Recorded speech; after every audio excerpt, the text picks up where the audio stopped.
ان الحمد للہ نحمده ونستعینه ونستغفره ونعوذ باللہ من شرور انفسنا ومن سیئات اعمالنا من يهده اللہ فلا مضل له ومن يضلل فلا هادی له واشهد ان لا الہ الا اللہ وحدہ لا شریک له واشهد ان محمدا عبدہ ورسولہ اما بعد فإن خیر الحدیث کتاب اللہ وخیر الہدی ہدی محمد صلی اللہ علیہ وآلہ وسلم وشر الامور محدثاتها وکل محدثۃ بدعہ وکل بدعۃ ضلالہ وکل ضلالۃ فی النار۔ اعوذ باللہ السمیع العلیم من الشیطان الرجیم من ہمزہ ونفخہ ونفثہ بسم اللہ الرحمن الرحیم۔ رب اشرح لی صدری ویسر لی امری واحلل عقدۃ من لسانی یفقہوا قولی۔ بسم اللہ الرحمن الرحیم۔ ان اللہ وملائکتہ یصلون علی النبی یا ایہا الذین آمنوا صلوا علیہ وسلموا تسلیما۔ اللہم صل علی محمد وعلی آل محمد کما صلیت علی ابراہیم وعلی آل ابراہیم انک حمید مجید۔ اللہم بارک علی محمد وعلی آل محمد کما بارکت علی ابراہیم وعلی آل ابراہیم انک حمید مجید۔ اللہم ربنا آتنا فی الدنیا حسنۃ وفی الآخرۃ حسنۃ وقنا عذاب النار۔ لا الہ الا انت سبحانک انی کنت من الظالمین۔ حسبنا اللہ ونعم الوکیل۔ یا حی یا قیوم برحمتک استغیث ولا حول ولا قوة الا باللہ العلی العظیم۔ ربنا آتنا من لدنک رحمۃ وہیئ لنا من امرنا رشدا۔ آمین ثم آمین۔ الحمدللہ آج 3 نومبر 2019 کو سنڈے کے دن بمطابق 5 ربیع الاول 1441 ہجری میں ہماری قرآن کلاس نمبر 3 انشاءاللہ ہوگی، جس میں ہم انشاءاللہ قرآن حکیم کے تعارف کے اعتبار سے جو میں نے علمی پوائنٹس آج تک ڈسکس کیے ہیں، یعنی 20 پچھلی 2 کلاسوں کے اندر، اس سے آگے ہم انشاءاللہ اس کو لے کے چلیں گے، علمی پوائنٹ نمبر 21 سے آنورڈ۔ علمی پوائنٹ نمبر 21 وہ ہے میرے بھائیوں، قرآن حکیم عربی ادب کی جس کیٹیگری میں فال کرتا ہے اسے ہم کہتے ہیں خطبے کا سٹائل۔ قرآن حکیم اس طرح کی کتاب نہیں ہے جیسا کہ آپ کوئی بھی دنیاوی رائٹر آپ دیکھیں گے، جب کتاب لکھتا ہے تو وہ چیپٹرز بناتا ہے، ایک مقدمہ لکھتا ہے، پھر آگے ایک ترتیب کے ساتھ چیزوں کو مختلف چیپٹرز کے اندر ایڈریس کرتا ہے، جیسے ونس اپان اے ٹائم والا سٹائل ہے، اور اس میں ایک ربط پایا جاتا ہے۔ اس طرح کا ربط قرآن حکیم میں نہیں پایا جاتا جہاں تک چیپٹرز کی ترتیب کا تعلق ہے۔ البتہ چونکہ قرآن حکیم کا جو سٹائل ہے وہ ایک یونیک سٹائل ہے، اور اسے عربی میں آپ سمجھ سکتے ہیں کہ خطبے کا سٹائل ہے۔ آپ یہ کہہ سکتے ہیں کہ قرآن حکیم collection of divine origins of almighty Allah ہے، اللہ تعالیٰ کے خطبات، تقریروں کا مجموعہ ہے۔ ہر سورت ایک کمپلیٹ تقریر ہے، چاہے وہ مختلف اوقات میں نازل ہوئی، لیکن اگر آپ اس خطبے کو پورے کی پوری سورت کو ایز اے خطبہ دیکھیں گے تو آپ کو اس میں ایک مرکزی ٹاپک نظر آئے گا۔ جیسے ہمارے خطبہ حضرات بھی، چاہے وہ مذہبی لیڈرز ہوں یا پولیٹیکل لیڈرز ہوں، جب بھی تقریر کرتے ہیں تو ان کا ایک مرکزی ٹاپک ہوتا ہے، اس ٹاپک کے ارد گرد ساری گفتگو چلتی ہے۔ اس ٹاپک کو جب سٹارٹ کرتے ہیں تو ایک تمہید ہوتی ہے، اس کے بعد پھر کچھ مثالیں بھی ادھر ادھر کی بیان کی جاتی ہیں تاکہ جو خطیب ہے وہ اپنے مخاطب کو اپنی طرف اٹریکٹ کر سکے حالات حاضرہ کے پوائنٹ آف ویو سے۔ اور پھر جب خطبہ کنکلوڈ ہونے لگتا ہے تو جو سب سے زیادہ مرکزی ٹاپک ہے اس کو دوبارہ سے ایڈریس کیا جاتا ہے، کیونکہ بات کنکلوڈ ہو رہی ہوتی ہے۔ چونکہ قرآن حکیم اللہ تعالیٰ کے خطبات کا مجموعہ ہے، 114 خطبے ہیں، 114 صورتیں جو ہیں، اس کو ذہن میں رکھ کے قرآن حکیم کو پڑھیں گے تو پھر آپ کو بات سمجھ آئے گی کہ یہ سٹائل کیوں ہے۔ اب سورۃ البقرہ جو ہے، اس کا جو مرکزی ٹاپک ہے وہ سابقہ امت مسلمہ یعنی یہودیوں سے جو غلطیاں ہوئیں جن کی وجہ سے انہیں خمیازہ بھگتنا پڑا، تاکہ یہ موجودہ امت مسلمہ ہے جو امت محمدیہ صلی اللہ علیہ وآلہ وسلم، اس کے لیے گائیڈ لائنز بن جائیں کہ تم سے پہلے ایک بڑی لاڈلی میری اور بھی امت تھی جس میں میں نے اپنی کم از کم 3 کتابیں بھیجی، تورات، زبور، انجیل، ہزاروں پیغمبر بھیجے، لیکن جب انہوں نے توحید سے کنارہ کشی اختیار کی، مشرکانہ اوہام ان کے اندر داخل ہو گئے، تو پھر ہم نے اس چیز کی پرواہ نہیں کی ہے کہ 3 کتابیں ان میں نازل ہوئی تھیں اور ہزاروں پیغمبر نازل ہوئے تھے، حتیٰ کہ وہ خود پیغمبروں کی اولاد بھی تھے بنی اسرائیل۔ پھر ضربت علیہم الذلہ والمسکنہ، پھر ہم نے ان کے اوپر ذلت اور مسکنت مسلط کر دی، اور اس میں بھی ٹاپ آف دا لسٹ بنی اسرائیل کو، یہودیوں کو ایڈریس کیا گیا۔ اس سے اگلی سورت سورہ آل عمران کے اندر مرکزی طور پر ایڈریس کیا گیا ہے کرسچنز کو، اور مضامین بھی بیان ہوئے ہیں لیکن مرکزی ٹاپک یہ ہے۔ اس لیے آپ دیکھیں جتنی بھی صورتیں ہیں ان کا آغاز بھی بڑا جاندار ہوتا ہے۔ سورۃ البقرہ ہی دیکھ لیں، الف لام میم ذالک الکتاب لا ریب فیہ، یہ وہ کتاب ہے جس میں شک کی کوئی جگہ نہیں ہے۔ اس کا صحیح ترجمہ ہے اس میں شک کی جگہ ہی نہیں ہے۔ ھدی للمتقین، ان لوگوں کے لیے ہدایت ہے جو ڈر جانے والے ہیں، یعنی جو زندگی میں اپنی عقل استعمال کر کے ایک دفعہ ضرور اس رزلٹ پہ پہنچتے ہیں کہ ساری کی ساری کائنات جس نظام کے تحت چل رہی ہے وہ نظام کسی کے بنانے سے بنا ہے۔ God is the only explanation of all the physical phenomena in this universe۔ اس کائنات میں ہونے والے ہر فزیکل فینومینا کے پیچھے خدا ہے، اللہ ہے۔ پھر وہ ڈر جاتے ہیں کہ وہ اللہ جس نے ہماری مرضی کے بغیر ہمیں پیدا کیا ہے، وہ ہمارے ساتھ کچھ بھی کر سکتا ہے، اس کی طرف رجوع لاتے ہیں، غیب پر ایمان لاتے ہیں، نماز پڑھتے ہیں، اس کے دیے ہوئے رزق میں سے اس کی راہ میں خرچ کرتے ہیں۔ اور پھر سورۃ البقرہ کا اینڈ کتنی جاندار آیات پہ ہو رہا ہے، آمن الرسول بما انزل الیہ من ربہ والمؤمنون کل آمن باللہ وملائکتہ وکتبہ ورسلہ آنورڈ۔ اسی طریقے سے آپ ساری صورتوں کو دیکھیں تو ان کا سٹارٹ اور اینڈ بڑا جاندار ہے، اور پھر بیچ میں آپ کو مثالیں بھی بیان کی جائیں گی، واقعات بھی بیان کیے جائیں گے تاکہ بوریت نہ آئے۔ اور یہ قرآن حکیم کی میرے بھائیوں وہ خصوصیت ہے، قرآن بور نہیں ہونے دیتا۔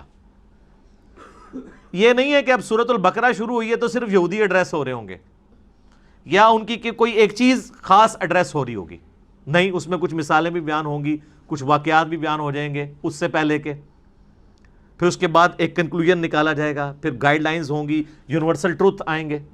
7 یونیورسل ٹروتھ سورہ بقرہ میں آئے ہیں، بنی اسرائیل کے واقعات کو اللہ تعالیٰ نے ایڈریس کر کے ہر واقعے کے بعد ایک یونیورسل ٹروتھ بیان کیا ہے کہ یہ میرا رول ہے، جو یہ کرے گا چاہے وہ جو کوئی بھی ہو اس کے ساتھ یہ ہو جائے گا۔ اس لیے قرآن حکیم میں انسان کا انٹرسٹ لوز نہیں ہوتا، بشرطے کہ قرآن پڑھتے ہوئے آپ کو یہ بات سمجھ آئے کہ قرآن کس سٹائل میں لکھا گیا ہے، کس سٹائل میں نازل ہوا ہے۔ مولانا مودودی رحمہ اللہ تعالیٰ نے جو تفہیم القرآن کا مقدمہ لکھا ہے نا، وہ مقدمہ ہی اسی کے اوپر ہے کہ ہمارے عام نوجوان بڑے شوق سے قرآن ترجمے والا لے کے بیٹھتے بھی ہیں، تب بھی ان کو کئی ایک باتیں، ان کو قرآن میں ایک تو ربط نظر نہیں آتا، کیونکہ ہم تو ان کتابوں کے عادی ہیں نا جو انسانوں کی لکھی ہوئی کتابیں ہیں، وہ تو ایک سیکوینس سے چل رہی ہوتی ہیں، ان کا سٹائل ڈیفرنٹ ہوتا ہے، وہ بکش سٹائل ہوتا ہے۔ قرآن کا سٹائل بکش نہیں ہے، قرآن کا سٹائل جو ہے وہ ہے خطبے کا، ایڈریس کرتا ہے آپ کو۔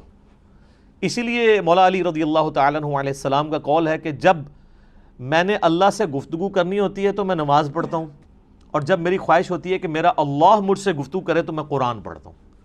آپ قرآن کو کبھی ترجمہ اکیلے بیٹھ کے سنیں تو آپ کو لگے گا کہ اللہ آپ سے مخاطب ہو رہا ہے۔ یہ والی کوالٹی کسی الہامی کتاب میں نہیں تھی، باقی کتابیں سلیبس کی فارم میں تھی، اس لیے ہم کہتے ہیں یہ قرآن کتاب اللہ بھی ہے اور کلام اللہ بھی ہے، اور اسی لیے اللہ کی صفت بھی ہے۔ یہ آپ کو ایڈریس کرتی ہے، بندہ ہل جاتا ہے۔ آپ کو پتہ ہے یہ صوت القرآن چینل 1992 میں جب ایکس پرائم منسٹر پہلی دفعہ پرائم منسٹر بنے تھے تو اس وقت انہوں نے یہ صوت القرآن چینل شروع کیا تھا جو ریڈیو کے اوپر چلتا ہے. کبھی امام کعبہ کی آواز میں عربک اور پھر فتح محمد جلندری صاحب کا ترجمہ, مراج الدین خان کی آواز میں ایک چلتا ہے. وہ لگتا ہے کہ آپ کے اندر ہی گھس جائے گا. وہ بندہ پریزنٹ کرتا ہے قرآن کے ترجمے کو. پھر بولنے کا سٹائل کہ مخاطب کے دل میں اتر جائے وہ بات. تو آپ کو وہ ترجمہ سن کے اپنی زبان میں, جن لوگوں کو عربی نہیں آتی ان کو بھی فیل ہوتا ہے کہ واقعی اللہ مجھ سے گفتگو کر رہا ہے. خطبے کا سٹائل ہے. تو مودودی صاحب نے اس مقدمے میں لکھا کہ ہمارے نوجوان لے کے بیٹھتے بھی ہیں, تب بعد میں پریشان ہو جاتے ہیں کہ یار یہ عجیب بے ربط آیات ہیں, کبھی کوئی بات شروع ہو جاتی ہے, کبھی کوئی بات شروع ہو جاتی ہے. لیکن جس بندے کو اسٹائل کا پتہ ہے نا, اس کو قرآن حکیم کی ہر آیت کا دوسری کے ساتھ ربط بھی نظر آئے گا. وہ ربط آپ ایک دفعہ اس چیز کو ڈسکور کر لیں تو آپ کو بھی ٹیسٹ فیل ہوگا. آپ پتہ اس وقت انگلینڈ کے اندر ایک, اب نیو مسلم تو نہیں ان کو کہنا چاہیے, اب ان کو 10 سال سے زیادہ ہو چکے ہیں, مسلمان ہوئے, عبد الرحیم گرین. اس وقت ٹاپ آپ سمجھ لیں سپیکرز میں سے ہیں مسلمانوں کے. انگلش میں وہ ان کے مختلف ٹاپکس پہ لیکچرز ہیں. انہوں نے اپنا اسلام لانے کا واقعہ بھی بیان کیا ہے ایک آڈیٹوریم میں خطاب کرتے ہوئے. اس میں ایک بات انہوں نے بڑی زبردست کی, باقی آپ یوٹیوب پہ دیکھ سکتے ہیں. وہ کہتے ہیں جب یہ کتاب میں نے پہلی دفعہ پڑھنی شروع کی نا, تو یہ قرآن کا جو سٹائل تھا نا گفتگو کرنے کا, اس نے مجھے بہت امپریس کیا کہ جب کوئی انسان کتاب لکھتا ہے وہ اس سٹائل میں نہیں لکھتا. وہ کہتا ہے میں قرآن کے سٹائل سے امپریس ہوا ہوں کہ یہ گفتگو اس طرح کرتا ہے اور اس کانفیڈنس کے ساتھ گفتگو کرتا ہے کہ یہ کریٹر آف دا یونیورس ہی گفتگو اس طریقے سے کر سکتا ہے. انسان تو اتنے اعتماد سے دوسرے کے ساتھ بات ہی نہیں کر سکتا. اس میں جو کانفیڈنس ہے کتاب کے اندر, پھر اس کتاب کا جو سٹائل ہے وہ بتاتا ہے کہ یہ انسان کی لکھی ہوئی کتاب نہیں, کیونکہ انسان جب بھی کتاب لکھتا ہے نا ایک خاص سیکوینس کے تحت لکھ رہا ہوتا ہے, چیپٹرز بناتا ہے, اور یہ بالکل ڈیفرنٹ سٹائل ہے. حالانکہ اس کو اس وقت یہ نہیں پتا تھا کہ اس کا سٹائل کون سا ہے, خطبے کا سٹائل ہے. تو خطبہ تو اسی طرح ہی ہوتا ہے. خطبے کا سٹائل ہے اس لیے کہ خطیب کا کام یہ ہوتا ہے کہ وہ اپنے مخاطب کے دل میں اپنی بات اتارے. تو اللہ تعالیٰ اس کتاب کا خطیب بھی ہے, اور یہ کتاب اللہ کی صفت ہے. یہ مخلوق نہیں ہے, غیر مخلوق ہے, کیونکہ کلام متکلم کی صفت ہوتا ہے. میں پچھلے لیکچرز میں اس کو ڈسکس کر چکا ہوں. تو قرآن حکیم پڑھتے وقت یہ آپ نے ذہن میں رکھنا ہے کہ اس کا سٹائل خطبے کا سٹائل ہے. جب خطبے کا سٹائل ہے تو پھر اچانک اگر کوئی واقعہ آ جائے بیچ میں تو پریشان ہونے والی بات نہیں کہ اچانک یہ بات ہوتے ہوتے یہ بیچ میں واقعہ کیسے آ گیا. پھر اچانک آپ دیکھتے ہیں خطیب بھی جب بیان کر رہا ہوتا ہے, آپ آج کل کے پولیٹیکل لیڈرز کو دیکھ لیں, جب وہ گفتگو کرتے ہیں کسی خاص ٹاپک پہ بات کر رہے ہوتے ہیں, اچانک کرتے کرتے کوئی ماضی کا واقعہ یاد کرتے ہیں, پھر ساتھ ہی جو سامنے بیٹھے ہیں ان سے بھی مخاطب ہو کے کوئی ادھر چیز دیکھنے والی ہوتی ہے آئیڈینٹیفائی کرنے والی, وہ فوراً آئیڈینٹیفائی کرتے ہیں, پھر اپنے موضوع کی طرف واپس آتے ہیں. یہ سٹائل قرآن کا ہے. یہی وجہ ہے کہ صحابہ اکرام علیہم رضوان کے اندر بجلی بھر دی تھی اس کتاب نے. ان کو فیل ہوتا تھا کہ ہمارا کریٹر ہم سے مخاطب ہے, ہماری بات کر رہا ہے. سر ہماری بات تو ہے نا. آپ دیکھیں غزوہ بدر ہو رہی ہے تو اس کی لائیو کمنٹری سورۃ الانفال کے اندر آئی ہے. غزوہ احد ہوئی ہے تو 60 آیات مسلسل غزوہ احد میں جو مسلمانوں نے غلطیاں کی, جس کی وجہ سے اللہ نے جو فتح کا وعدہ کیا تھا پورا کرنے کے بعد اس فتح کو شکست میں بدل دیا. ایک ایک چیز ہائی لائٹ کی. سورہ الاحزاب کے اندر غزوہ خندق کی لائیو کمنٹری آئی ہے. اسی طریقے سے سورہ توبہ کے اندر غزوہ تبوک کی پوری ڈیٹیلز آئی ہیں, اتنی ڈیٹیل کے ساتھ. نبی علیہ السلام کی مبارک زندگی کا آخری جو تھا غزوہ, کس طریقے سے مسلمانوں کو اس جد و جہد کے اندر گزرنا پڑ رہا تھا, منافقوں کو فیس کرنا پڑ رہا تھا.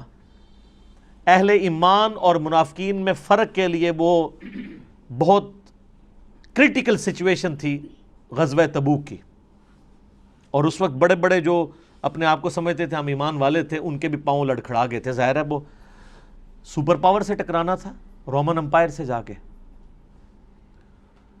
تو یہ ساری کی ساری چیزیں آپ کو پڑھنے کے بعد آپ اس زمانے میں پہنچ جائیں گے، اور پھر آپ یہ فیل کریں کہ آپ اس زمانے کے اندر ہوں اور آپ کا رب آپ سے گفتگو کر رہا ہو۔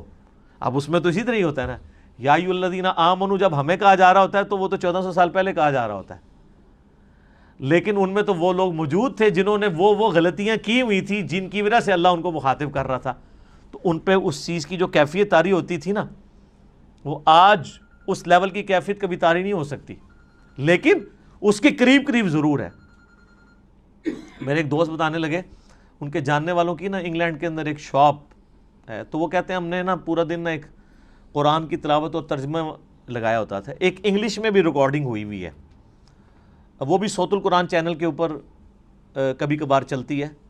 ویسے یہاں پہ جو رفاح یونیورسٹی ہے نا اسلام آباد میں، تو ان کا 24 گھنٹے قرآن کا چلتا ہے چینل، وہ آلموسٹ 3-4 دن میں قرآن پاک مکمل کر دیتے ہیں۔ تو اس میں ایک انگلش ترجمہ ہے، اس میں عربی کی آواز مشاری راشد کی ہے، اور انگلش ترجمہ جو ہے نا وہ اتنی زبردست آواز میں ہے، جس کو انگلش سمجھ آتی ہے تو وہ لگتا ہے کہ خدا آپ سے مخاطب ہے اور آپ کے دل میں اترتا ہے۔ تو کہتے ہیں انہوں نے اپنی دکان پہ وہ ترجمہ لگایا ہوتا تھا، کہتے ہیں جب کوئی نان مسلم بھی کسٹمر آتا تھا نا تو وہ ایک بار ٹھٹک کے سننا شروع کر دیتا تھا، اور کئی کسٹمرز نے کہا کہ آپ اس کو بند کر دیں، کیونکہ اس کو سننے سے ہمارے اوپر اثرات ہو رہے ہیں۔ ظاہر ہے جب دنیا کی بے ثباتی کا بیان ہو رہا ہو، مرنے کے بعد جی اٹھنے کا بیان ہو رہا ہو، اللہ کو آپ اکاؤنٹیبل ہیں، پھر آپ اپنی مرضی کی زندگی تو نہیں گزار سکتے۔ میری خواہشات اور میری ذات کے درمیان سب سے بڑی رکاوٹ کون ہے؟ اللہ۔ اگر اللہ کو میں نکال دوں تو میں اپنی مرضی کی زندگی گزار سکتا ہوں۔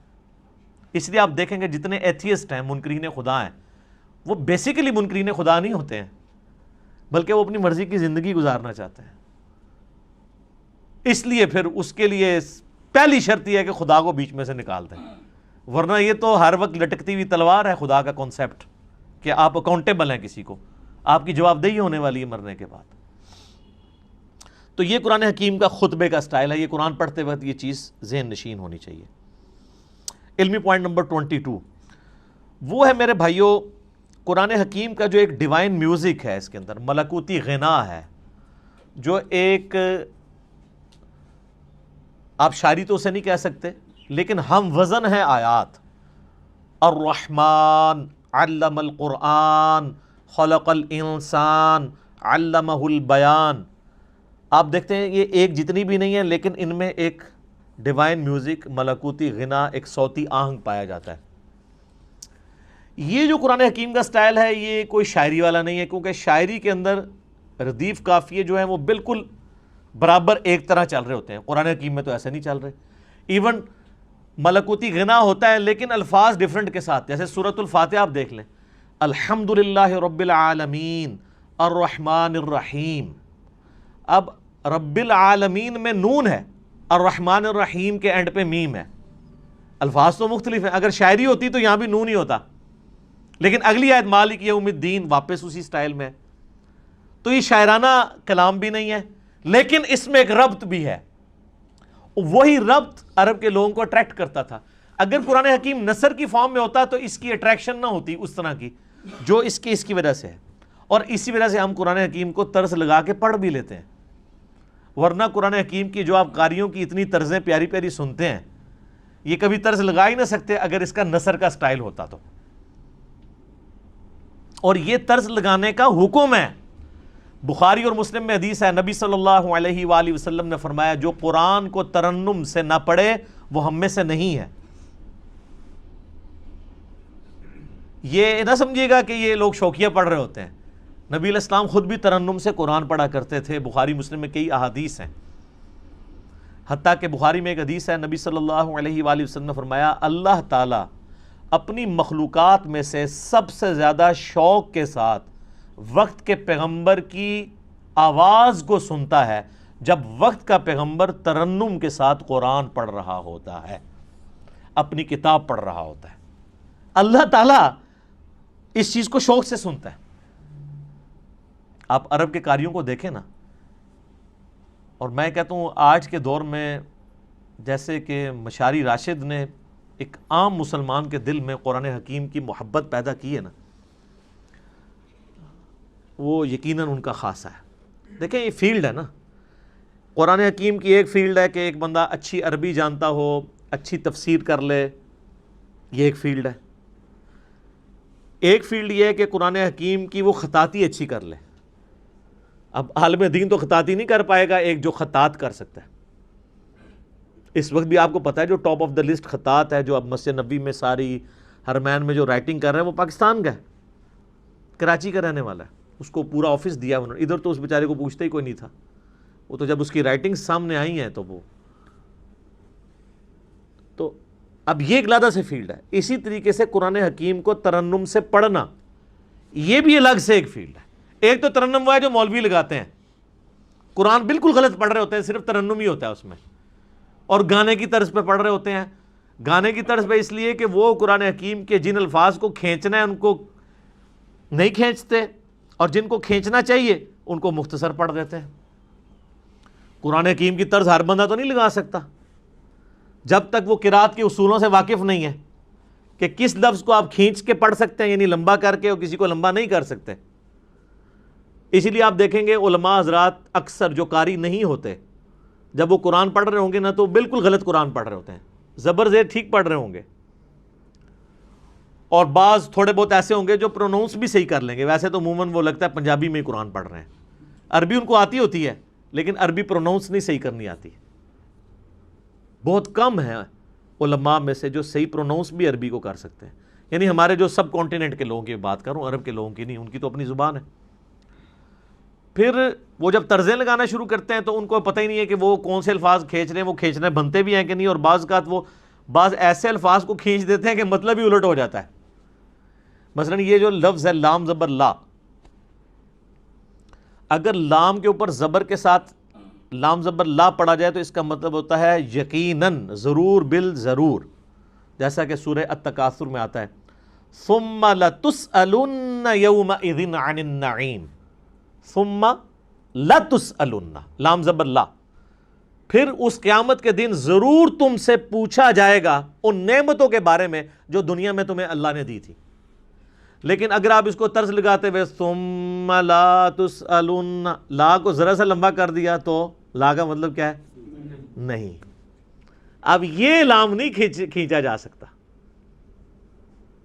اچھا، اس ترنم کو برقرار رکھنے کے لیے عربی میں آپ کو یہ بھی اجازت ہوتی ہے، عربی زبان میں، کہ آپ مد عارض کر سکتے، عارضی مد بھی کر سکتے ہیں، یعنی مد وہاں پہ موجود نہیں ہے لیکن طرز بنانے کے لیے آپ مد خود انٹروڈیوس کروا سکتے ہیں بیچ میں، لیکن ہر لفظ کے اوپر نہیں، حروف مدہ کے اوپر، جس طرح یا مدہ ہے، واو مدہ ہے، الف مدہ ہے۔ جیسے ہم سورۃ الفاتحہ آپ دیکھتے ہیں، میری بھی قرات کہ یہ ایک چڑھی ہوئی ہے، تو اس میں اب جب ترنم سے پڑھ رہا ہوتا ہوں تو آپ اگر قرآن کھول کے دیکھیں گے تو وہاں تو مد نہیں پڑی ہوئی، لیکن اس مد کو میں خود بنا رہا ہوتا ہوں، وہ عربی رول کے تحت۔ ایک تو سورۃ الفاتحہ کے اینڈ پہ مد آتی ہے نا، مطلب ضالین، وہ تو لکھی ہوئی ہے، لیکن اس سے پہلے جو ہم پڑھ رہے ہوتے ہیں، اعوذ باللہ من الشیطان الرجیم، الحمد للہ رب العالمین، ابھی جو میں نے کھینچا ہے یہ ہے نہیں ہے، لیکن اس کے بغیر یہ ترنم بن نہیں سکتا۔ الرحمن الرحیم مالک یوم الدین ایاک نعبد و ایاک نستعین۔ تو یہ جو کھینچنے والی چیز ہوتی ہے نا، یہ اس کے ترنم پیدا کرنے کے لیے، اور یہ عربی لنگوسٹک کے مطابق ہے۔ اذان میں بھی آپ دیکھیں، اذان میں جہاں کھینچ سکتے ہیں وہیں کھینچ سکتے ہیں۔ اذان پڑھتے ہوئے کیا آپ کہتے ہیں؟ اللہ اکبر، اللہ اکبر۔ اب اس میں کھینچی دو ہی جگہ گئی ہے، اللہ، لام کھڑی زبر والی۔ اب اکبر لفظ ہے، اس کو تو میں کھینچ نہیں سکتا، اکبر یہ نہیں پڑھ سکتا، یہ اکبر ہی رہے گا۔ اشہد ان لا الہ الا اللہ، اب یہ اللہ اتنا لمبا کھینچ دیا، یہی کھینچ سکتا ہے. تو آپ باقی دعاؤں میں بھی دیکھیں کتنے ربط ہیں. یہ جو ہم قنوت وتر میں دعا پڑھتے ہیں، حسن ابن علی کو نبی علیہ السلام نے سکھائی تھی اپنے نواسے کو جامعہ ترمذی میں. اللہم اہدنی فی من ہدیت وعافنی فی من عافیت وتولنی فی من تولیت وبارک لی فی ما اعطیت وقنی شر ما قضیت. دیکھا کیسی ٹون ہے اس میں، دعاؤں میں بھی آپ کو نظر آئے گی. قل اعوذ برب الفلق من شر ما خلق ومن شر غاسق اذا وقب. لمبائی ڈیفرنٹ ہو گئی ہے لیکن اس کی جو ملکوتی غنا ہے وہ برقرار ہے. اصل بعض صورتیں ایسی ہیں جن میں جو شاہکار ہیں عربی لنگوسٹک کا، سورہ مریم آپ دیکھیں کہ اس کے جو ہر آیت کا اختتام ہو رہا ہے وہ کتنے مشکل الفاظ پہ، تشدید والے الفاظ ہیں، ہر ایک لفظ کے اوپر شاد آ رہی ہے. کمال نہیں ہے؟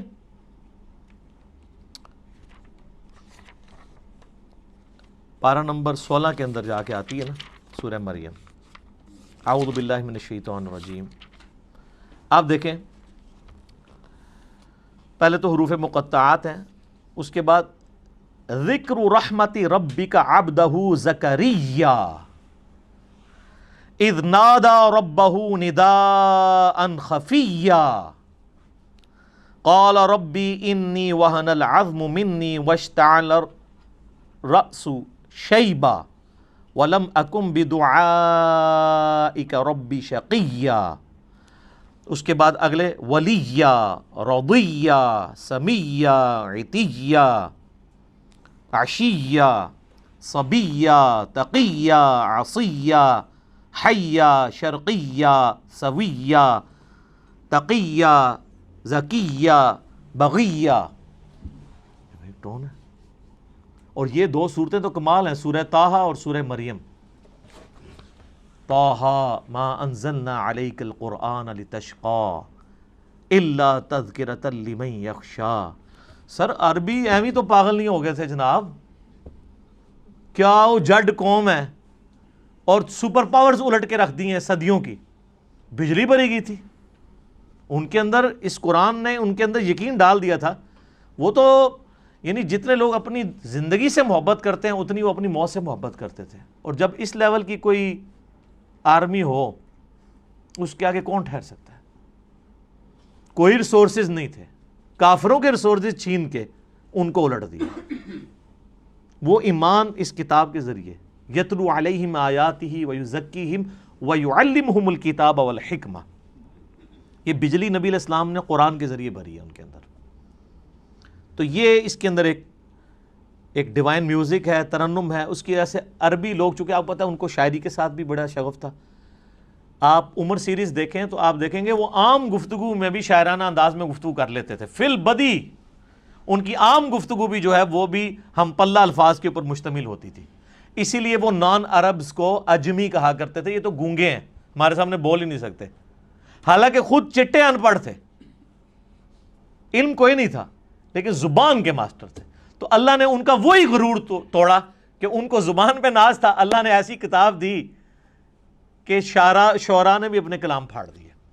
کمال تو یہ ہوتا ہے نا کہ جو کسی کا غرور ہے وہی توڑ دیا جائے. موسیٰ علیہ السلام کے زمانے میں جادوگروں کو غرور تھا، اللہ نے موسیٰ علیہ السلام کو وہ معجزہ دیا کہ وہ جادوگر بھی سجدے میں گر پڑے. پہلے جادوگر گرے ہیں کیونکہ ان کو سمجھ آ گیا کہ یہ جو کچھ کر رہے ہیں جادو نہیں ہے، ہمیں پتہ ہے کہ جادو کیا کر سکتا ہے. ایک جادوگر جو ہے وہ جادو کے ایپیکس کو جانتا ہے. ایک میڈیکل کی فیلڈ کا بندہ وہ جانتا ہے کہ میڈیکل زیادہ سے زیادہ کیا کر سکتی ہے. آج آپ کسی ڈاکٹر سے کہیں، اب تو یہ چیز تو ایوالو ہو چکی ہے نا کہ ہڈی کو جوڑنے کے لیے ایک ٹائم درکار ہے. انسان کی ہڈی، وہ ٹائم اس کو چاہیے، وہ بانڈ بنے گا، پلسٹر کرتے ہیں جب ٹوٹ جائے. آپ اگر کسی ڈاکٹر کو کہیں کہ ایک شخص ایسا ہے کہ آپ اس کے بعد ہڈی 2 ٹکڑے کر کے لے جائیں, وہ صرف ہاتھ یوں پھیرے گا, ہڈی واپس اپنی جگہ پہ آگے اسی وقت جڑ جائے گی اور بندہ بھاگنا شروع کر دے گا, تو ڈاکٹر مان لے گا آپ کی بات؟ نہیں. اس کو پتہ ہے یہ نہ تو فزیکل فنامنا آف نیچر سے ثابت ہوتی ہے چیز, نہ یہ ہماری جو میڈیکل سائنس ایوالو ہو چکی ہے اتنی ترقی کے بعد, یہ پاسبل نہیں ہے. اس کا ایک نیچرل پیریڈ ہے, وہ اس نے گزارنا ہے. تو وہ پھر اس چیز کو کہے گا یہ تو معجزہ ہی ہو سکتا ہے, سائن ہی ہو سکتی ہے کوئی. اسی لیے ہم نے, میرے ایک ویڈیو کلپ بھی ریکارڈڈ ہے کہ نبی علیہ السلام کا کوئی بھی معجزہ ایسا نہیں ہے جو سائنٹیفکلی ریپروڈیوس کیا جا سکے, ورنہ وہ معجزہ نہیں ہوگا. نبی علیہ السلام سے جو غیر معمولی معجزات, حسی معجزات, یعنی انگلیوں میں سے پانی کے چشمے جاری ہونا جو بخاری مسلم میں آتا ہے, صحیح بخاری میں آتا ہے ایک صحابی کی پنڈلی کی ہڈی ٹوٹ گئی, آپ نے ہاتھ پھیرا تو اسی ٹائم ٹھیک ہو گیا. یہ وہ چیزیں ہیں کہ جو قیامت تک سائنٹیفکلی کبھی پاسبل نہیں ہوگی کہ کوئی انسان کر کے دکھا سکے. یہ چیز, یہ وہ فزیکل فنامنا آف نیچر کا ٹوٹنا ہے, یہ پاسبل نہیں ہوگا. کبھی یہ پاسبل نہیں ہوگا کہ کوئی پلانٹ کنگڈم کو اینیمل کنگڈم میں بدل دے. حضرت موسیٰ علیہ السلام عصا پھینکتے تھے, پلانٹ کنگڈم اینیمل کنگڈم میں اژدہا بن جاتا تھا. مردے کو کوئی زندہ نہیں کر سکتا. حضرت عیسیٰ علیہ السلام کے زمانے میں طب عروج پہ تھا, اللہ تعالیٰ نے ان کا غرور توڑا. ہاں جی بتاؤ, ان کو اپنی میڈیکل کی فیلڈ کے اوپر بڑا ناز تھا. حضرت عیسیٰ علیہ السلام مادر ذات کوڑی اور اندھوں کو اللہ کی اذن سے شفا دے دیتے تھے. جن کے ڈھیلے بھی نہیں ہوتے تھے, مٹی کا ڈھیلا رکھ کے ہاتھ پھیرتے تھے, آنکھیں واپس آ جاتی تھی. سر جس کی آنکھیں کام نہ کرتی ہو اس پہ ہاتھ پھیرنے سے کیا پوری دنیا بھی پھیر دیں تو اس کی بینائی نہیں آتی, اور ایک مٹی کا ڈھیلا ایک بندہ رکھتا ہے اور ہاتھ پھیرتا ہے اور وہ آنکھ بن جاتی ہے. آج بھی آپ میڈیکل کی فیلڈ وہ کہیں گے یہ امپاسبل ہے. تو معجزہ خواہ کسی بھی پیغمبر کا ہو وہ ریپروڈیوس نہیں ہو سکتا اگر وہ واقعی معجزہ ہے, کہانی نہ ہو, معجزہ ہو, نہیں ہو سکتا. قرآن حکیم میں داؤد علیہ السلام کے بارے میں آتا ہے لوہا ان کے ہاتھوں پہ نرم تھا, اور لوہے پہ ہاتھ رکھتے تھے, آٹے کی طرح سے گوندھ دیتے تھے, زیرہ بناتے تھے. تو آپ سمجھ سکتے ہیں میڈیکلی اب یہ چیز ثابت ہے کہ کم از کم 1500 ڈگری سینٹی گریڈ چاہیے لوہے کو اس فارم میں لانے کے لیے کہ جس میں آپ مولڈ کر سکیں, اور اگر لے آئیں گے تو اس پہ ہاتھ کوئی نہیں لگا سکتا, اور وہ ٹھنڈے لوہے کے اوپر یوں ہاتھ پھیرتے ہیں اور وہ یوں مولڈ ہو جاتا ہے. یہ وہ معجزہ, یہ ریپروڈیوس نہیں کبھی ہو سکے گا. موسیٰ علیہ السلام نے عصا مارا ہے سمندر کے اندر, اسی ٹائم سمندر پھٹ کے دونوں طرف پہاڑوں کی شکل میں قرآن میں آتا ہو گیا اور بیچ میں راستہ بن گیا. سر یہ معجزہ کبھی نہیں کوئی کر کے دکھا سکتا, ورنہ پیغمبروں کی جو نبوت ہے وہ اسٹیک پہ لگ جائے گی اگر غیر پیغمبر بھی فزیکلی سائنٹیفکلی کسی بھی طریقے سے اس چیز کو ریپروڈیوس کر سکے. یہ امپاسبل ہوگا. لیکن الوہین جو ہے, آنکھوں کو دھوکہ دینا, وہ اس زمانے میں بھی تھا, اب بھی ہے, قیامت تک رہے گا. فزیکلی کوئی نہیں کر کے دکھا سکتا. یہ آپ کو جو ڈیوڈ کاپر فیلڈ کے بارے میں ویڈیوز ملتی ہیں, کبھی وہ پانی پہ چل رہا ہے, کبھی دیوار پہ اوپر چڑھ رہا ہے, اس کی میکنگ بھی ساتھ ہی انہوں نے یوٹیوب پہ چڑھا دی ہوئی ہے کہ وہ سارا نظر کا دھوکہ ہوتا ہے. وہ ویڈیو کیمرے کے ذریعے فلمائی ہوتی ہیں ساری چیزیں. وہ جو پانی پہ چل رہا ہوتا ہے تو نیچے انہوں نے وہ شیشے کا بہت بڑا ٹیبل رکھا ہوا ہے, ٹرانسپیرنٹ, جو نظر نہیں آتا, وہ اس کے اوپر چل رہا ہوتا ہے.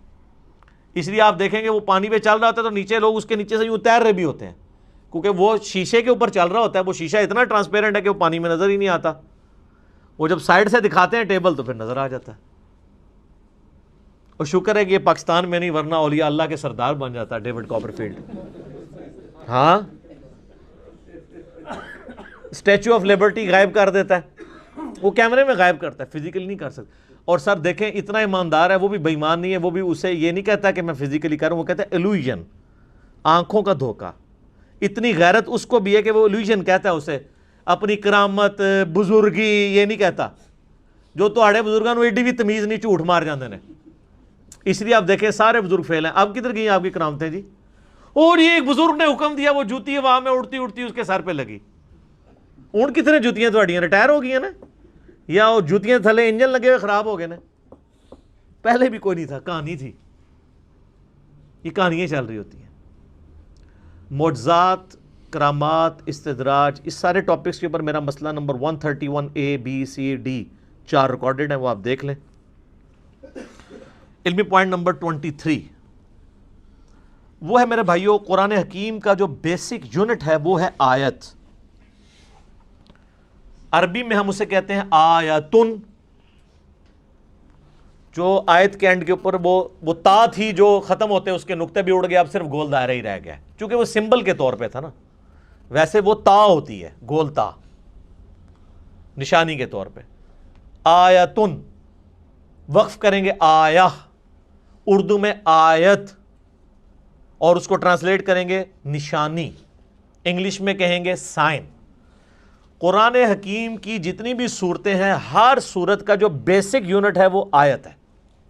جیسے اگر میں پوچھوں یہ دیوار کا بیسک یونٹ کیا ہے تو آپ کیا کہیں گے؟ اینٹ.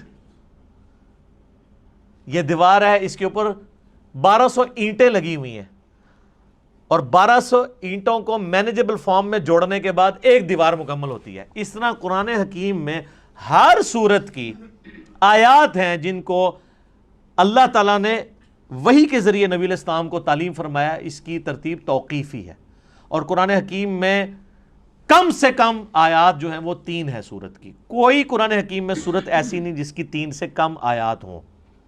اور عربی میں جمع بھی 3 سے شروع ہوتا ہے. ہمارا تو 2 سے ہی جمع شروع ہو جاتا ہے نا اردو میں.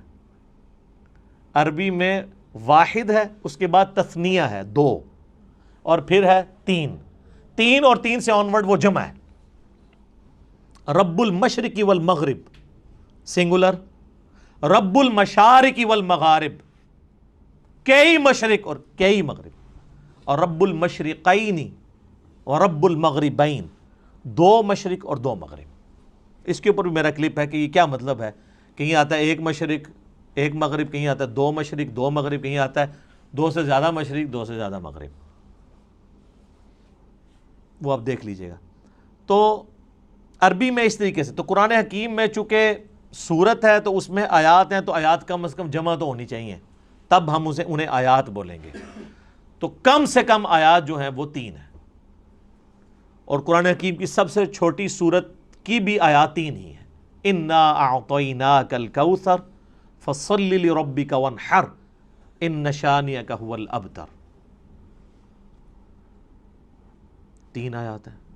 اذا جاء نصر اللہ والفتح ورأیت الناس يدخلون فی دین اللہ افواجا فسبح بحمد ربک واستغفرہ انہ کان توابا.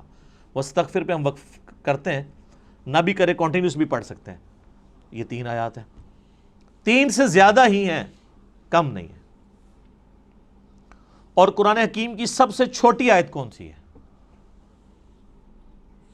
سورہ الرحمن کی ایک آیت ہے, مدھامتان فبأی آلاء ربکما تکذبان. ایک لفظ کے اوپر پوری آیت ہے.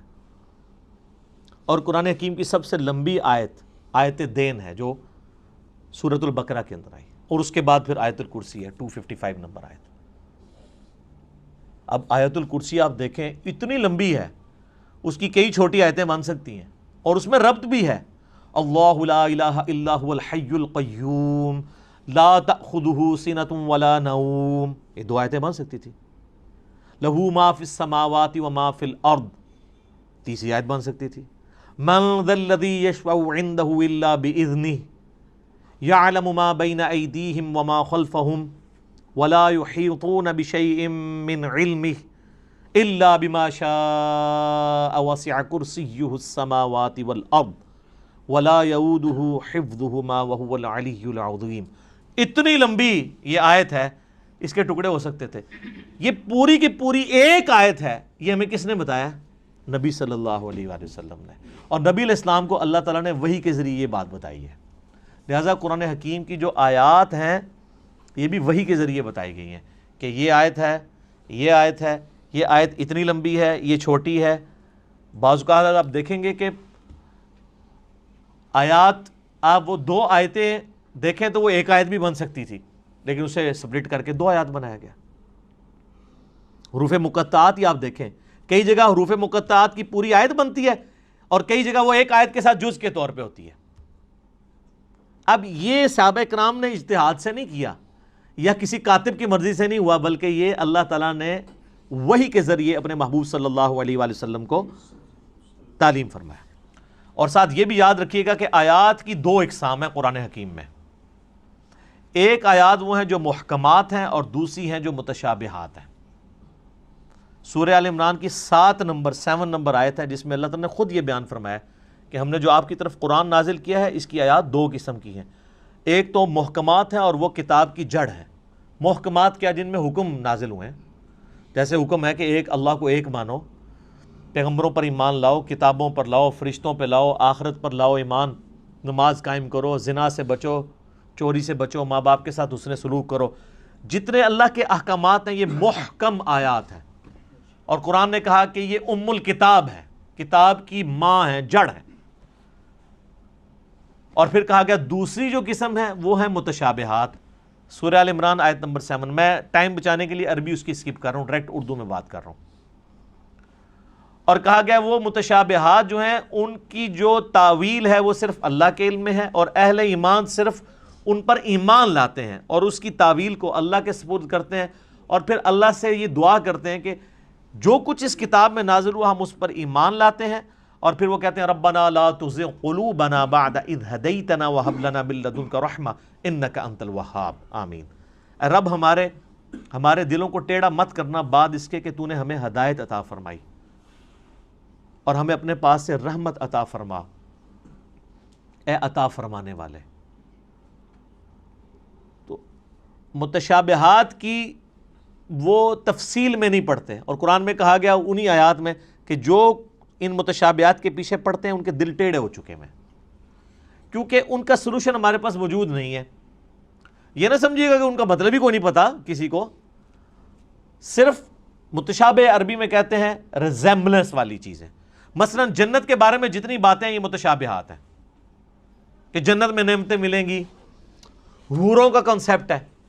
اب دنیا میں اس کی مثال آپ من و ان تو پیش نہیں کر سکتے، دنیاوی عورتیں تو اس کی مثال نہیں ہو سکتی، لیکن دنیاوی عورتوں کو اللہ تعالیٰ نے ایک ریزیمبلنس کے طور پر دنیا میں ماڈل کے طور پہ پیش کیا ہے کہ بس جس طرح یہ ہے ایسے ہی حوریں بھی ہوں گی. لیکن وہ کیسی ہیں؟ وہ سورہ سجدہ میں ہے کہ جو اللہ نے تمہارے آنکھوں کی ٹھنڈک چیزیں نعمتیں چھپا رکھی ہیں وہ کوئی اس کو امیجن بھی نہیں کر سکتا.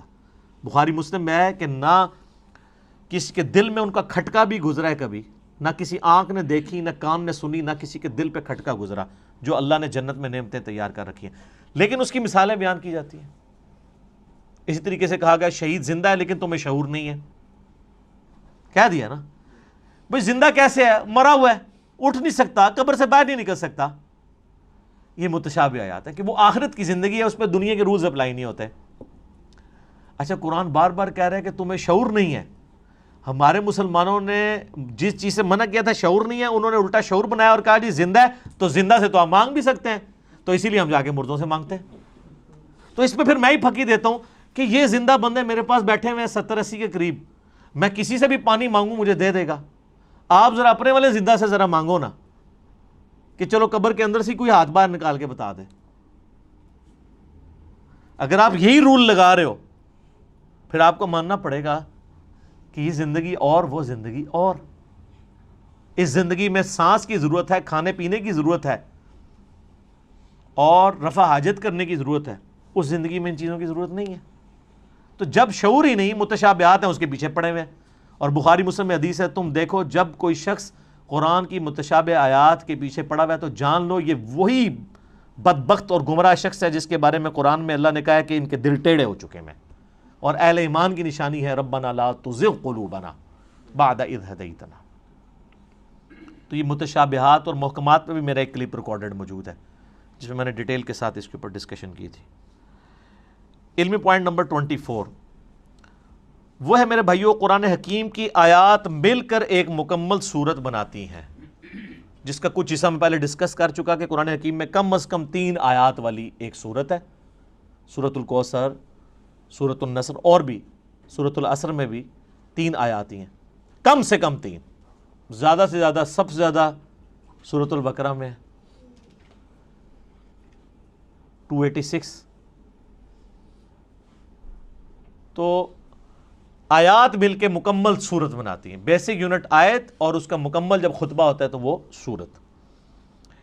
علمی پوائنٹ نمبر 25 وہ ہے میرے بھائیو، قرآن حکیم میں کل 114 صورتیں ہیں جن کی ترتیب توقیفی ہے۔ نبی علیہ السلام نے بتایا ہے کہ پہلی سورۃ الفاتحہ ہے، دوسری سورۃ البقرہ ہے، تیسری سورہ آل عمران ہے، چوتھی سورہ نساء ہے، پانچویں سورۃ المائدہ ہے، چھٹی جو ہے وہ سورۃ الانعام ہے، آنورڈ کرتے کرتے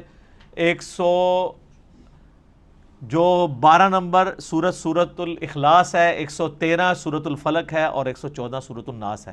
یہ ساری کی ساری ترتیب اس کی صورتوں کی یہ توقیفی ہے، نبی علیہ السلام کے بتانے پر موقوف ہے اور وہ وحی کے ذریعے بتائی گئی ہے۔ اور بخاری مسلم میں آتا ہے، صحابہ اکرام کہتے ہیں نبی علیہ السلام کے ساتھ حضرت جبرائیل دورہ قرآن کیا کرتے تھے۔ صحابہ نے نہیں دیکھا، نبی علیہ السلام کے بتانے پہ کہ نبی علیہ السلام نے بتایا کہ جبرائیل علیہ السلام میرے ساتھ ہر سال آ کے جو ہے وہ دورہ قرآن، جتنا قرآن نازل ہوتا تھا اس کو رپیٹ کرواتے تھے، اور جس سال آپ کی وفات ہوئی اس سال 2 دفعہ رپیٹ کیا رمضان میں، اور اسی سے آپ علیہ السلام کو پتہ چل گیا کہ اب اگلے سال میں زندہ نہیں رہوں گا۔ تو نبی علیہ السلام نے اس کی ترتیب کو بھی انشور کیا ہے، وہی ترتیب جو لوح محفوظ میں ہے، جو ہمارے پاس مصحف میں ہے، اگرچہ یہ ترتیب نزول نہیں ہے لیکن اللہ کے ڈیوائن علم میں یہی ترتیب ہے، سرکمسٹانسز کے اوپر قرآن نازل ہوا، اور آج جو ہمارے پاس یہ ترتیب ہے یہ نبی علیہ السلام کے بتانے پر موقوف ہے۔ علمی پوائنٹ نمبر 26 وہ ہے میرے بھائیوں، قرآن حکیم کل 5 طرح کے ٹاپکس کی کیٹیگری میں فال کرتا ہے، اگر بڑی بڑی کیٹیگریز بنائی جائیں۔ اس کے اوپر پوری ایک کتاب لکھی ہے شاہ ولی اللہ دہلوی نے، الفوز الکبیر فی اصول التفسیر، اللہ کا بہت بڑا کرم، کامیابی اللہ کی طرف سے اصول تفسیر کے اوپر۔ اس میں انہوں نے یہ دعویٰ کیا ہے کہ اللہ تعالیٰ نے مجھ پہ یہ حقیقت کھولی ہے کہ قرآن حکیم کی آیات 5 طرح کی کیٹیگریز میں فال کرتی ہے۔ اب یہ اس طرح کی قرآن حکیم میں کئی ایک انویشنز ہیں جو ہمارے پرانے بزرگوں نے نہیں کی ہیں، آج کل کے لوگوں نے کی ہیں۔ جیسا کہ آپ دیکھ رہے ہیں کہ میں نے بتایا بھی تھا کہ قرآن حکیم میں جو سورۃ الحدید ہے وہ جس نمبر کے اوپر آ رہی ہے اٹامک نمبر بھی وہی ہے۔ اب اس پرانے زمانے میں تو اٹامک نمبر نہیں ہوا کرتے تھے، یہ ہر آنے والے زمانے میں، یہ حروف ابجد کے اوپر میرا ایک کلپ دیکھ لیں، اس میں نے ڈیٹیل سے یہ بتائی ہے، تو یہ چیزیں آپ کو نظر آئیں گی۔ وہ ہر زمانے میں جو بندہ قرآن پہ محنت کرے گا اس کے اوپر ٹروتھ ریویل ہوگا۔ قرآن حکیم میں آیات جوڑوں کی شکل میں نازل ہوئیں صورتیں، پرانے بزرگوں سے آپ کو اس طرح کی چیزیں نہیں ملیں گی، لیکن یہ حمید الدین فراہی رحمہ اللہ تعالیٰ، جو ڈاکٹر اسرار صاحب کے آپ سمجھ لیں دادا استاد تھے، انہوں نے پہلی دفعہ یہ ٹروتھ ریویل کیا کہ قرآن حکیم کی ہر صورت کا کوئی نہ کوئی جوڑا ہے۔ کچھ تو ہمیں پتہ ہی ہے، سورۃ الفلق، سورہ جو ہے وہ سورہ ناس، یہ مطلب جوڑا ہے دونوں کا، لیکن جو بیچ میں کی صورتیں انہوں نے پھر بتایا کہ واقعی وہ جوڑے ہیں، جیسے مرد و عورت کا جوڑا ہوتا ہے اس طرح ریسیپروکل پایا جاتا ہے صورتوں کے اندر۔ سورہ بقرہ اور سورہ آل عمران بھی جوڑا ہے، ایک یہودیوں کو ایڈریس کرتی ہے، دوسری عیسائیوں کو ایڈریس کرتی ہے۔ تو اس طرح کئی ایک صورتیں جو جوڑوں کی فارم میں، یہ ٹروتھ بال میں ریویل ہوا ہے۔ بل یہ الفوز الکبیر فی اصول التفسیر کا اردو ترجمہ بھی آ چکے، آپ پڑھیں، 5 کیٹیگریز انہوں نے بیان کی ہیں۔ نمبر 1 علم الاحکام، یعنی قرآن حکیم کی آیات احکام سے ریلیٹڈ ہوں گی، نماز، روزہ، حج، زکوٰۃ، عقائد، یہ ساری چیزیں علم الاحکام میں آتی ہیں۔ نمبر 2 علم المخاصمہ، مخاصمہ کہتے ہیں جھگڑا کرنے کو، علمی جھگڑا، یعنی جو منکرین خدا ہیں یا جیوز اور کرسچنز ہیں، ان کے جو لیم ایکسکیوزز ہیں ان کے علمی جوابات دیے گئے ہیں، تو یا آیات اس کے اوپر مشتمل ہوں گی۔ نمبر 3 التذکیر بالموت، موت کو یاد کروا کے کہ تمہیں مر کے کسی کے پاس پہنچنا ہے اور آخرت کی زندگی میں دنیا کی زندگی کا جواب دینا ہے، اس کو کہتے ہیں التذکیر بالموت، نصیحت کرنا موت کو یاد کروا کے، اس کے اوپر آیات۔ اب یہ تو قرآن پاک میں بڑا مین ٹاپک ہے۔ قرآن حکیم کے اگر 2 مین ٹاپک دیکھے جائیں تو عقیدہ توحید اور دوسرا ہے دنیا کی بے ثباتی، دنیا سے بے رغبتی۔ چوتھی کیٹیگری انہوں نے کہا التذکیر بآلاء اللہ، اللہ کی قدرت کی بڑی بڑی نشانیوں کے ذریعے اللہ اپنا تعارف کرواتا ہے. جتنے فزیکل فینومینا آف نیچر اس میں ڈسکس ہوئے ہیں، سائنٹیفک فیکٹس ڈسکس ہوئے ہیں، اس کا شاہکار آپ کو سورۃ النحل نظر آئے گی، سورہ روم نظر آئے گی، سورہ الرحمن نظر آئے گی. اس میں تو یہ لفظ بھی آ گیا ہے فَبِأَيِّ آلَاءِ رَبِّكُمَا تُكَذِّبَانِ، جس کا ترجمہ اکثر مولویوں نے غلط کیا ہوا ہے. تم اپنے رب کی کون کون سی نعمتوں کو جھٹلاؤ گے؟ حالانکہ نعمت خود عربی کا لفظ ہے.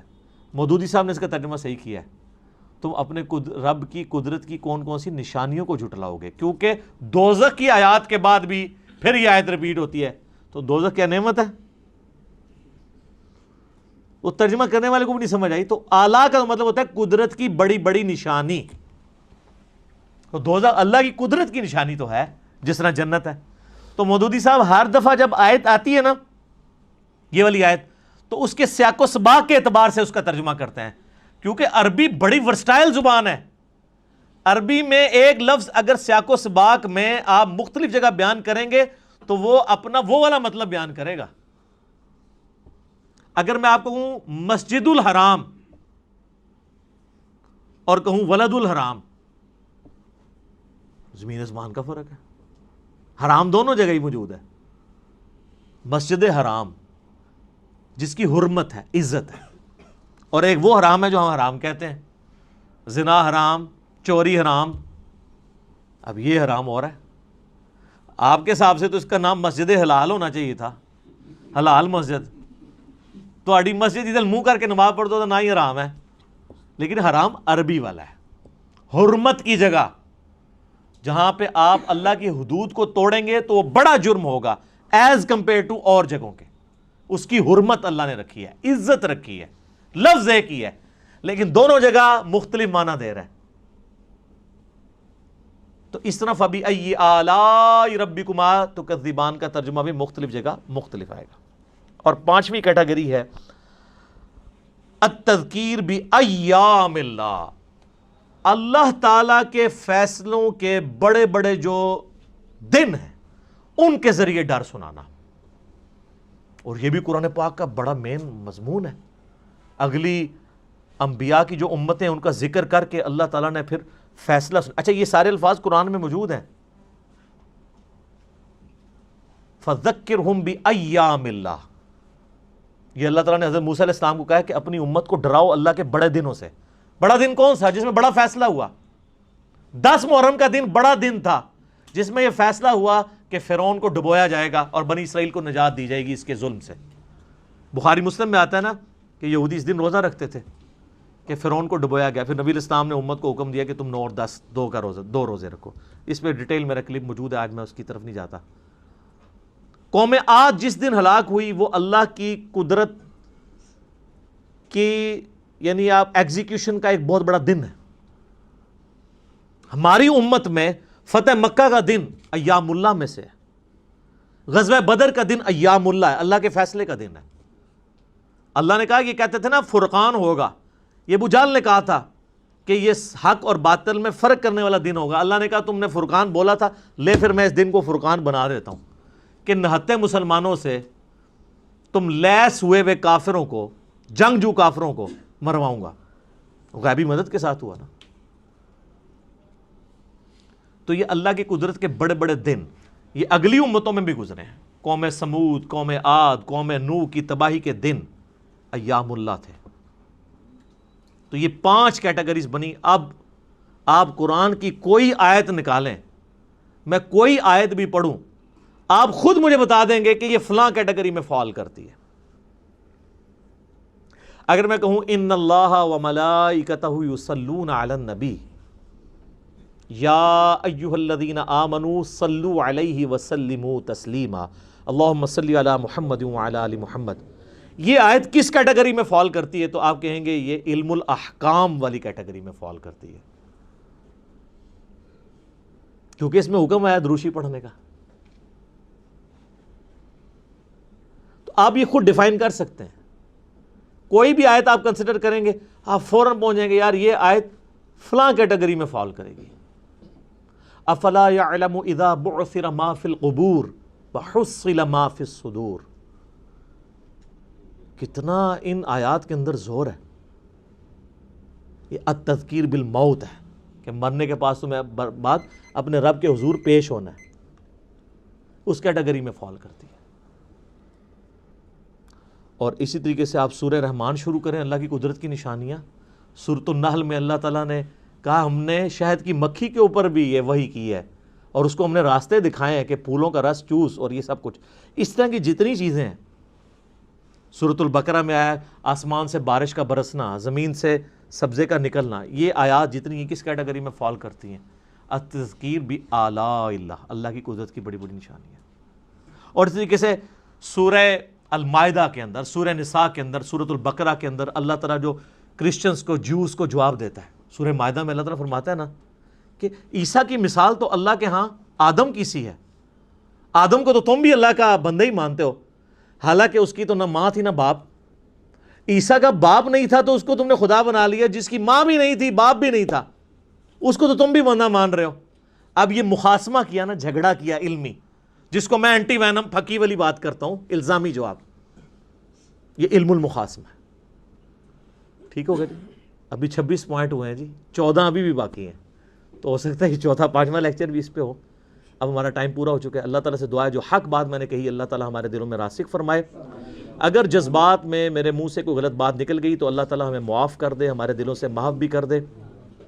اللہم صلی علی محمد وعلی آل محمد کما صلیت علی ابراہیم وعلی آل ابراہیم انک حمید مجید. اللہم بارک علی محمد وعلی آل محمد کما بارکت علی ابراہیم وعلی آل ابراہیم انک حمید مجید. اللہ تعالیٰ ہمیں اس دعوت حق کو دوسرے بھائیوں تک پہنچانے کی توفیق عطا فرمائے. سبحانک اللہم وبحمدک اشہد ان لا الہ الا انت استغفرک واتوب الیک وما علینا الا البلاغ المبین. جزاکم اللہ خیرا.